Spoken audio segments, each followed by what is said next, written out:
To hero की class 13 में मैं पुष्पेंद्र सिंह आपके अपने यूट्यूब चैनल गुरुजी एजुकेशन पॉइंट में अगेन स्वागत करता हूं।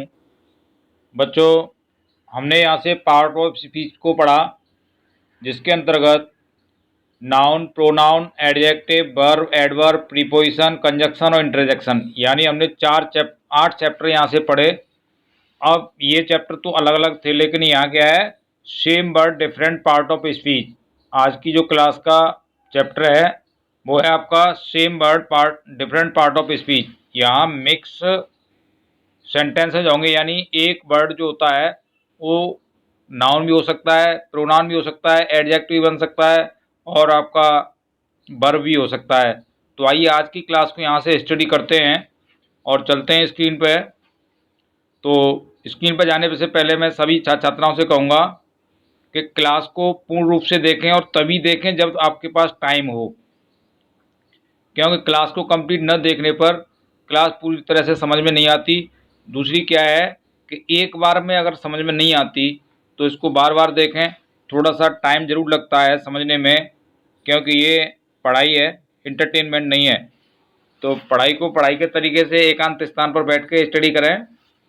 तो बच्चों चलिए चलते हैं और देखते हैं इसका क्वेश्चन क्या है। क्वेश्चन को यहाँ से हम लोग स्टडी करते हैं। ओके बच्चों, तो क्वेश्चन है, what is the different part of speech. क्या है ये different parts of speech. Okay बच्चों, तो इसका आंसर देखते हैं। आंसर में दो तरीके से दिया हुआ है, एक तो इंग्लिश में है और एक हिंदी में, क्योंकि सभी क्लास हिंदी और इंग्लिश दोनों भाषाओं में है। जो छात्र छात्रा इंग्लिश में पढ़ना चाहते हैं इंग्लिश में पढ़ें, हिंदी में पढ़ना चाहते हैं हिंदी में पढ़ें। ओके बच्चों, तो इंग्लिश में इसका आंसर स्टडी करते हैं।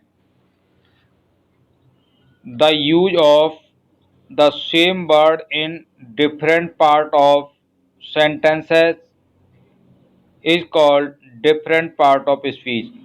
इसको हिंदी में समझते हैं। एक ही शब्द का प्रयोग, एक ही शब्द का वाक्यों में अलग अलग भागों में प्रयुक्त होना डिफरेंट पार्ट ऑफ स्पीच कहलाता है। ओके, फिर से इसको समझिए, यानी एक वर्ड जो है अलग अलग भागों में वाक्य में अगर प्रयोग होता है तो उन्हें डिफरेंट पार्ट ऑफ स्पीच कहते हैं। ओके बच्चों,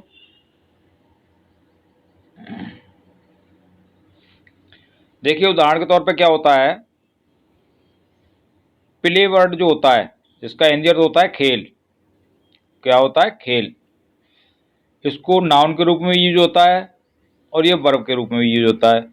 ये दोनों में हो सकता है, संज्ञा के रूप में, और इसका अर्थ क्या होगा? खेलों का समूह।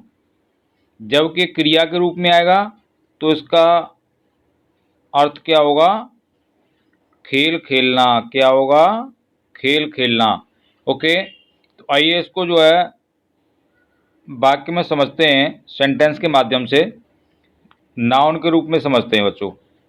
नाउन में आप लोग देखेंगे प्ले इज एन आर्ट। यहाँ मैंने दिया हुआ है प्ले इज एन आर्ट। इसका हिंदी अर्थ क्या होगा? खेल एक कला है। क्या है? कला। प्ले अभी जो है क्या हो गया, यहाँ नाउन हो गया, क्योंकि किसका काम कर रहा है? सब्जेक्ट का काम कर रहा है। ओके, तो नेक्स्ट बच्चों देखते हैं। यहाँ भी आप लोगों ने देखा ये नाउन के रूप में कार्य कर रहा था, यहाँ पे इसको वर्ब के रूप में कार्य करा के देखते हैं। अब वर्ब में देखिए बच्चों क्या होगा। Playing the game useful for health. यहाँ ये वर्ब बन गया playing the game useful for health. इसका हिंदी अर्थ क्या होगा? खेल खेलना स्वास्थ्य के लिए लाभदायक होता है। ओके, यानी जो हमारा प्ले वर्ड था, यहाँ हमने दो तरीके से इसको यूज़ किया हुआ है। वहाँ नाउन के रूप में था और यहाँ वर्ब के रूप में। ओके बच्चों, अच्छा नेक्स्ट में चलते हैं। नेक्स्ट देखते हैं बच्चों रन। रन मीन्स होता है दौड़ना या दौड़। ओके, ये शब्द जो है नाउन और वर्ब दोनों हो सकता है। दोनों के रूप में इसको प्रयोग कर सकते हैं हम लोग। तो संज्ञा के रूप में इसका अर्थ क्या होगा? संज्ञा के रूप में बच्चों इसका अर्थ होगा दौड़। क्या होगा? दौड़ का खेल। जबकि वर्ब के रूप में यानी क्रिया के रूप में इसका अर्थ क्या होगा? तेजी से दौड़ना। तेजी से दौड़ना। तो बच्चों इसको नाउन में देखते हैं किस तरीके से इसको यूज करते हैं। Run is a game. अब यहाँ रन क्या है? हमारा नाउन है, और नाउन को मैं पहले क्लासों में पढ़ा चुका हूँ, तो आप लोग इसको वहाँ से स्टडी करें। और जो छात्र छात्रा नए हैं उनसे कहूँगा चैनल को सब्सक्राइब करें और बेल आइकन प्रेस करें, ताकि आने वाली हर क्लास की नोटिफिकेशन आपके पास पहुँचती रहे। और सबके लिए एक मैसेज यही है कि ये कंप्लीट ग्रामर, यहाँ से आपको कंप्लीट ग्रामर सीखने को मिलेगी, जिसे आप कंप्लीशन लेवल तक यूज कर सकते हैं। ओके, तो बच्चों यहाँ noun is a game, Hindi क्या होगी? दौड़ना एक खेल है। दौड़ना एक खेल है। ओके बच्चों, ये तो नाउन के रूप में हो गया। अभी यहाँ इसको हम जो वर्ब के रूप में देखते हैं, इसको वर्ब के रूप में यूज करते हैं, तो कैसे होगा? You are running on the road. अब यहाँ रनिंग आ गया, ये वर्ब बन गया, और यहाँ रन, यहाँ जो आपका क्या था? ये नाउन था। ओके बच्चों, तो रनिंग ऑन द रोड, इसका हिंदी अर्थ क्या होगा? तुम सड़क पर दौड़ रहे हैं। तुम सड़क पर दौड़ रहे हैं। तो बच्चों ये नाउन था, ये वर्ब है। तो आगे नेक्स्ट चलते हैं और समझते हैं। यानी एक ही वर्ड को वाक्य में बार बार प्रयोग करते हैं। तो आगे नेक्स्ट चलते हैं बच्चों, देखते हैं फूड। फूड मीन्स होता है खाना। ये शब्द आपका क्या हो सकता है? नाउन मीन्स संज्ञा भी हो सकता है, और ये वर्ब मीन्स क्रिया, ये दोनों ही हो सकता है। संज्ञा के रूप में इसका अर्थ क्या होगा? भोजन। क्या होगा? भोजन। जबकि ये जो है क्रिया के रूप में क्या होगा इसका अर्थ? क्रिया के रूप में इसका अर्थ होगा बच्चों खाना खाना। क्या होगा? खाना खाना। तो इसको नाउन के रूप में देखते हैं सेंटेंस में यूज करके। देखिए यहाँ पे food is useful for health. यहाँ फूड को हमने क्या बना दिया? नाउन बना दिया। क्या बना दिया बच्चों? नाउन। और नाउन मीन्स क्या होता है? संज्ञा। Food is useful for health, इसका हिंदी अर्थ होगा खाना सेहत के लिए फायदेमंद होता है। ओके, अब इसको वर्ब के रूप में देखते हैं। ये तो हमने नाउन के रूप में देखा था, यहाँ वर्ब के रूप में देखते हैं। Eating food is useful for health. Same है, यहाँ हमने फूड को नाउन के रूप में यूज किया था, और यहाँ हमने वर्ब के रूप में किया है, क्योंकि इसमें आईएनजी लगा के। ईटिंग फूड, खाना खाना सेहत के लिए फायदेमंद होता है। ओके, तो इस तरीके से नेक्स्ट और सेंटेंस मैंने इसमें दिए हुए हैं, और समझते हैं कि किस तरीके से इन्हें हम वाक्य में यूज करते हैं, यानी इस सेम वर्ड को अलग अलग भागों में कैसे यूज करते हैं। ओके बच्चों, तो नेक्स्ट में देखो मैंने दे रखा है ऑल। ऑल इंग्लिश का वर्ड है, और इसका हिंदी अर्थ क्या होता है? सभी। तो इसको नाउन में यूज करते हैं। He lost his all time in the cricket ground, यानी उसने क्रिकेट मैदान में अपना पूरा समय खो दिया। ये क्या हो गया? नाउन। और यहाँ इसको प्रोनाउन के रूप में देखें तो प्रोनाउन मीन्स क्या होता है? सर्वनाम। तो बच्चों प्रोनाउन के रूप में ऑल आर इंटेलिजेंट, किसका काम कर रहा है? ये ऑल जो है सब्जेक्ट का काम कर रहा है। तो ये प्रोनाउन हो गया। आगे बच्चों इसका हिंदी अर्थ होगा सभी बुद्धिमान हैं। ठीक, तो आगे और चलते हैं। इसी ऑल वर्ड को हम लोग जो है एडजेक्टिव के रूप में देखते हैं। किसके रूप में देखते हैं? एडजेक्टिव। एडजेक्टिव मीन्स होता है बच्चों विशेषण। क्या होता है? विशेषण, यानी किसी की विशेषता बताने के लिए जिन शब्दों का यूज होता है उन्हें एडजेक्टिव कहते हैं। अब विशेषता क्या बता रहा है? ऑल स्टूडेंट्स, सभी छात्र, आर इंटेलिजेंट। ये सभी छात्रों के लिए यहाँ यूज हुआ है, ऑल वर्ड को यूज किया गया है सभी छात्रों के लिए। ओके, तो इसका अर्थ होगा सभी विद्यार्थी बुद्धिमान हैं। आगे नेक्स्ट, इसको हमने किसमें? एडवर्ब के रूप में यूज भी किया है इसको। ये वर्ड जो है आपका एडवर्ब के रूप में भी यूज हो सकता है। एडवर्ब मीन्स होता है क्रिया विशेषण, यानी क्रिया की विशेषता बताने के लिए जिन शब्दों का यूज होता है उन्हें एडवर्ब कहते हैं। ये सारी क्लास मैं आपको ऑलरेडी दे चुका हूँ, और इस क्लास में क्लास 12 की नोट लिंक आपको यहाँ प्रोवाइड कराऊंगा, क्योंकि क्लास 12 में सारी क्लास ऑलरेडी अवेलेबल है। तो आप लोग यहाँ से क्लास 12 को स्टडी करेंगे, और क्लास 12 से सभी क्लास जो भी मैंने पार्ट ऑफ स्पीच की डाली हुई हैं वहाँ से आपको सब मिल सकती हैं। तो आप यदि पढ़ना चाहते हैं तो दो तरीके हैं। पहला तरीका ये है कि क्लास 12 की लिंक मैं यहाँ डिस्क्रिप्शन में प्रोवाइड कराऊंगा, और उसमें सारी क्लास ऑलरेडी पड़ी हुई हैं। ओके, उनके डिस्क्रिप्शन में। तो एडवर्ब के रूप में इसको हम कैसे यूज करेंगे? He lives all alone. All alone, वह बिल्कुल अकेला रहता है। ओके, तो यहाँ एडवर्ब के रूप में इसको यूज करके देख लिया हमने। आगे बच्चों नेक्स्ट वर्ड को फिर हम यूज करके देखते हैं। नेक्स्ट वर्ड है बच्चों आपका बार्क। बार्क मीन्स होता है भौंकना। इंग्लिश का मीनिंग है, इसका हिंदी अर्थ होता है भौंकना। तो बच्चों इसको हम नाउन के रूप में यूज करके देखते हैं। The bark of the plant is soft. देखिए यहाँ पे बार्क को हमने नाउन के रूप में यूज करके क्या किया है, इसको यहाँ बार्क में छाल भी होता है इसका हिंदी अर्थ।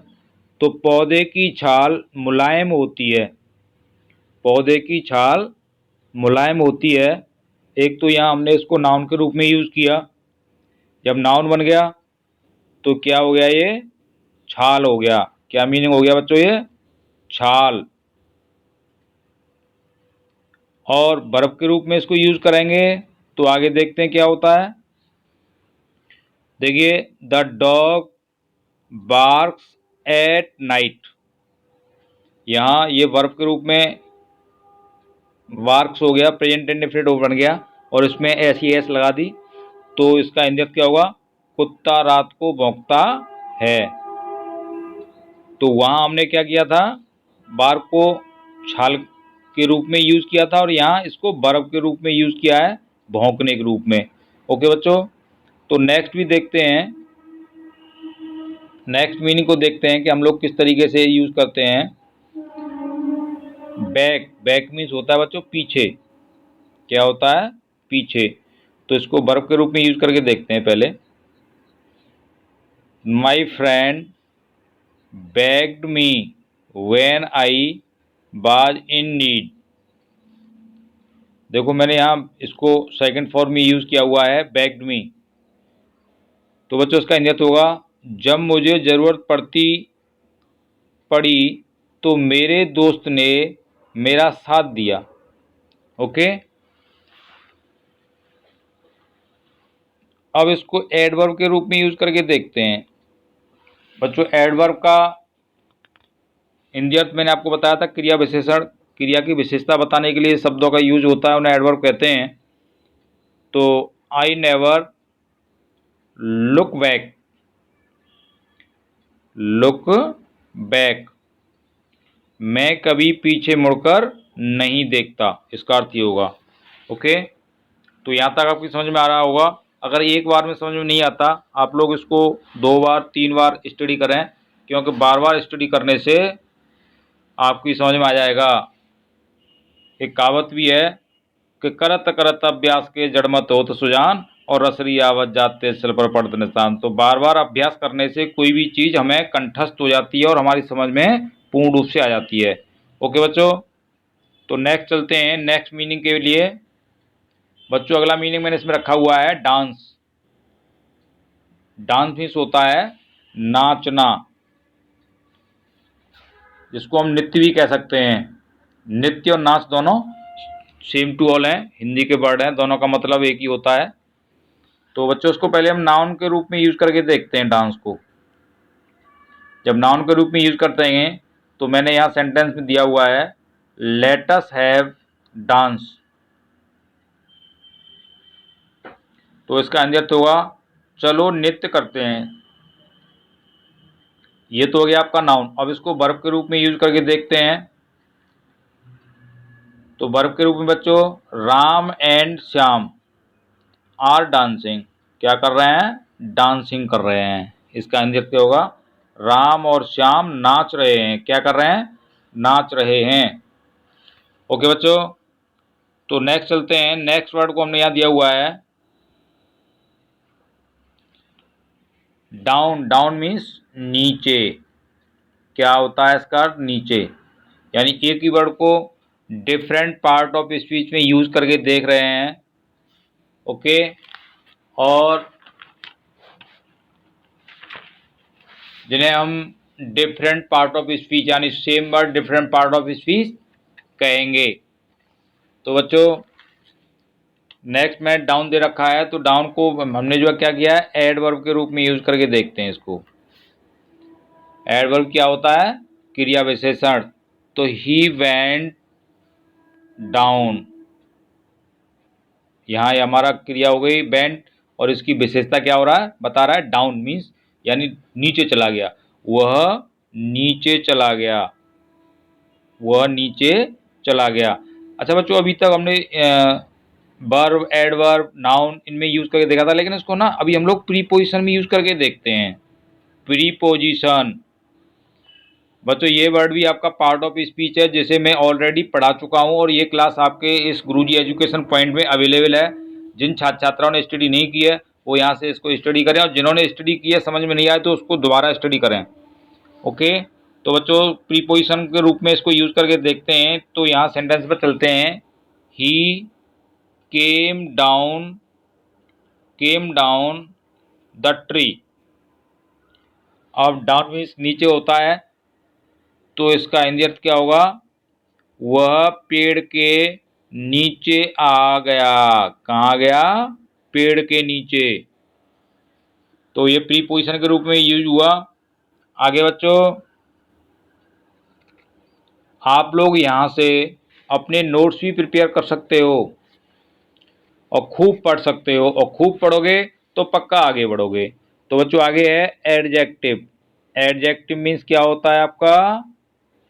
विशेषण, यानी किसी नाउन या प्रोनाउन की जो वर्ड विशेषता बतलाते हैं उन्हें एडजेक्टिव कहते हैं। तो द डाउन ट्रेन, यहाँ ट्रेन की विशेषता बतला रहा है।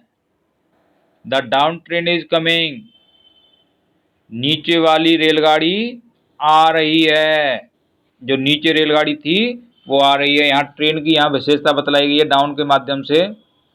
आगे बच्चों आपका इसको हमने नाउन के रूप में भी यूज करके देखना है। किसके रूप में? नाउन के रूप में। बच्चों नाउन के रूप में देखते हैं। I have seen the UPS and down of life. तो देखिए यहाँ डाउन फिर हमने यूज किया हुआ है नाउन के रूप में। मैंने जीवन के उतार चढ़ाव देखे हैं। तो ये आपका यहाँ नाउन के रूप में यूज हुआ। तो बच्चों आगे नेक्स्ट और मैंने दिया हुआ है। जब तक आपकी पूर्ण रूप से समझ में नहीं आता तब तक आप देखें, और मैं भी आपके साथ प्रयास कर रहा हूँ। ओके बच्चों, तो देखिए ये है डीप। डीप मीन्स होता है गहरा। ये भी आपका इंग्लिश मीनिंग है। डीप मीन्स गहरा, और इसको एडजेक्टिव के रूप में यूज करके देखते हैं। यानी किसके रूप में? एडजेक्टिव, यानी विशेषण के रूप में यूज करके देखते हैं। तो आइए चलते हैं। The river is very deep. इसमें रिवर की विशेषता बताई गई है कि नदी बहुत गहरी है। क्या है? रिवर की विशेषता बतलाते हुए डीप वर्ड को यूज किया गया है और इसमें बताया गया है कि नदी बहुत गहरी है। ओके बच्चों, नेक्स्ट देखते हैं एडवर्ब के रूप में, विशेषण के रूप में। ओके बच्चों, तो यहां विशेषण के रूप में देखते हैं he went deep into the river. और यहां विशेषण के रूप में यूज किया है, वेंट में चला गया और डीप मीन गहरा।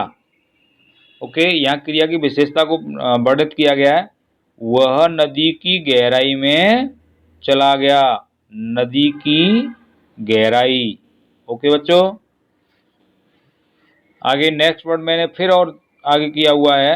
जब तक आपको पूर्ण रूप से समझ में नहीं आता, आप लोग तब तक इसको स्टडी करें और अपने मित्रों को शेयर भी करें। अच्छी लगे क्लास तो उसको लाइक भी करें।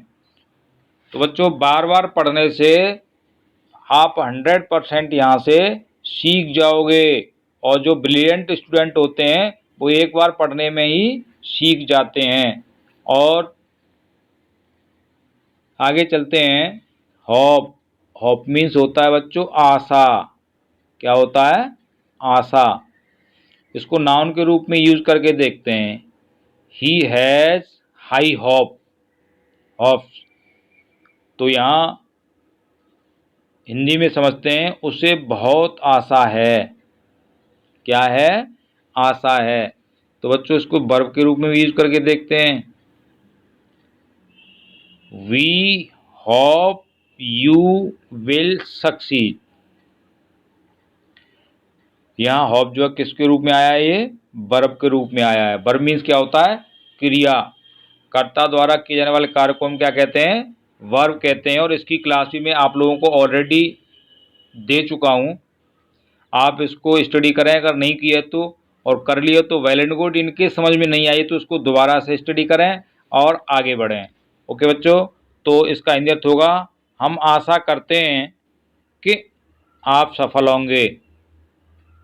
ये वर्ब के रूप में हो गया। आगे बच्चों, नेक्स्ट वर्ड को फिर मैंने दे रखा है यहाँ पे। आगे नेक्स्ट वर्ड है बच्चों आपका सन। सन मीन्स होता है सूरज। क्या होता है? सूरज। इसको नाउन के रूप में यूज करके देखते हैं। The sun is hot. The sun is कैसा है? हॉट। यह नाउन के रूप में हो गया, सूरज गर्म है। ओके, अब इसको वर्ब के रूप में यूज करके देखते हैं। नाउन तो कर लिया। Clothes are drying in the sun. कपड़े धूप में सूख रहे हैं। ओके बच्चों, आगे नेक्स्ट वर्ड है बच्चों आपका बैल।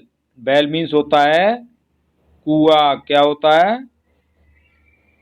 बैल मीन्स होता है बच्चों आपका कुआं। कौन सा वाला कुआं? जहाँ से हम लोग पानी खींचते हैं। पुराने समय में लोग कुएं से पानी पिया करते थे और वहाँ से पानी खींचा जाता था। लेकिन अभी टेक्नोलॉजी डेवलप हुई है तो लोग कुओं का यूज करना छोड़ चुके हैं। लेकिन वेल मीन्स होता है कुआं। इसको नाउन के रूप में यूज करें। वेल मीन्स अच्छा भी होता है। ओके, तो यहाँ द वेल इज, अब यहाँ वेल को हमने नाउन के रूप में ले लिया। Is deep. डीप मीन्स क्या होता है? गहरा। कुआं गहरा है। ओके बच्चों, यहाँ आपको दो मीनिंग और एक्स्ट्रा मिलेंगे। यानी वेल मीन्स कुआं, डीप मीन्स गहरा। आगे इसको एडजेक्टिव के रूप में यूज करके देखते हैं। एडजेक्टिव जो होता है उसे हम क्या कहते हैं? विशेषण कहते हैं। तो the patient is well today. तो मैंने वो क्या बताया? वेल मीन्स अच्छा या ठीक भी होता है। ओके, तो इसका अर्थ क्या होगा? मरीज आज ठीक है। बच्चों, लास्ट मीनिंग और है और इसको और समझते हैं। लाई मीन्स होता है झूठ। लाई मीन्स क्या होता है? झूठ बोलना। तो बच्चों, इसको नाउन के रूप में यूज अगर करेंगे तो क्या इसका सेंटेंस बनाएंगे? Don't tell lies. हिंदी अर्थ होगा झूठ मत बोलो। झूठ मत बोलो। आगे बच्चों उसको ना वर्ब के रूप में यूज करके देख लेते हैं। ही लाइड, यहाँ सेकंड फॉर्म में कन्वर्ट हो चुका है ये। ही लाइड टू मी, हिंदी अर्थ होगा उसने मुझसे झूठ बोला। ओके, तो बच्चों यहाँ तक आपके ये वर्ड मैंने दिए थे आपको पूर्ण रूप से समझने के लिए। तो बच्चों आपकी समझ में आ चुका होगा, और एक बार में नहीं आ रहा है तो बार बार इसको करें। तो इसको क्या कहेंगे, different part of speech. Same word यानी एक ही वर्ड को अलग अलग भागों में यूज करके हम यूज करते हैं, उन्हें हम डिफरेंट पार्ट ऑफ स्पीच कहते हैं। तो बच्चों मैं फिर कहूँगा कि जिन छात्र छात्राओं ने इस चैनल को सब्सक्राइब नहीं किया, सब्सक्राइब करें। आने वाली हर क्लास की नोटिफिकेशन आपके पास पहुंचती रहेगी, और आप यहां से बहुत कुछ स्टडी करेंगे बगैर पैसे दिए हुए, यानी फ्री ऑफ कॉस्ट। तो thank you very much to watch this class and learn more to get more marks in your examination, and wait for next class.